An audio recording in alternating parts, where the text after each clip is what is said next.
IFIC ব্যাংকের সামনে চাকুরিচ্যুত কর্মীদের বিক্ষোভে উত্তেজনা, পুলিশের হস্তক্ষেপে নিয়ন্ত্রণ। বিস্তারিত দেখুন অগ্রযাত্রা ডেস্ক রিপোর্টে।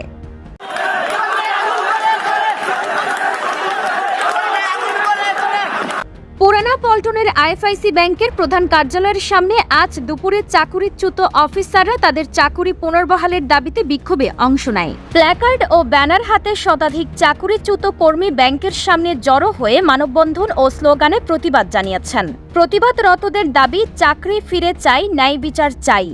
এমন সব দাবিতে তারা শান্তিপূর্ণভাবে অবস্থান নেয়। তবে দুপুরের দিকে ব্যাংকের এইচআর ডিপার্টমেন্টের প্রধান ঘটনাস্থলে আসলে বিক্ষোভকারীদের সঙ্গে তর্ক বিতর্ক শুরু হয়। এক পর্যায়ে উত্তেজনা চরমে পৌঁছায় এবং ব্যাংকের নিরাপত্তা কর্মীরা লাঠি ও ইট পাটকেল ছুঁড়ে বিক্ষোভকারীদের ছত্রভঙ্গ করার চেষ্টা করেন।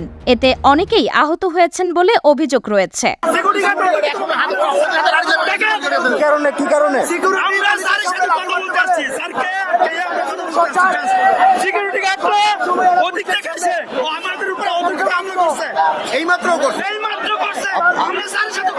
আপনারা কি বিষয়ে কথা বলতে আসছিলেন?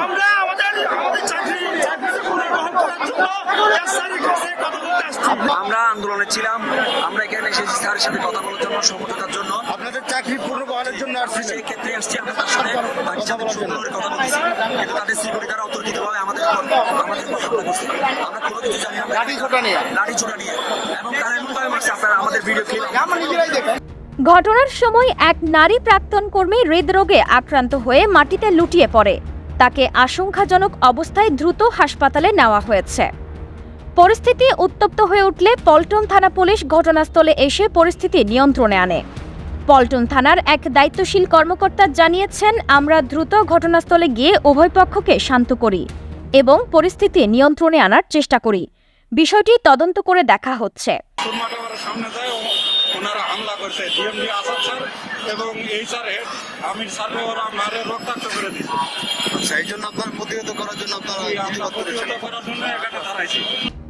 ঘটনার সময় ব্যাংকের স্বাভাবিক কার্যক্রম ব্যাহত হয় এবং সাধারণ গ্রাহকদের মধ্যে আতঙ্ক ছড়িয়ে পড়ে। এদিকে ব্যাংকের পক্ষ থেকে এই বিষয়ে এখনও আনুষ্ঠানিক কোনো বক্তব্য দেয়া হয়নি।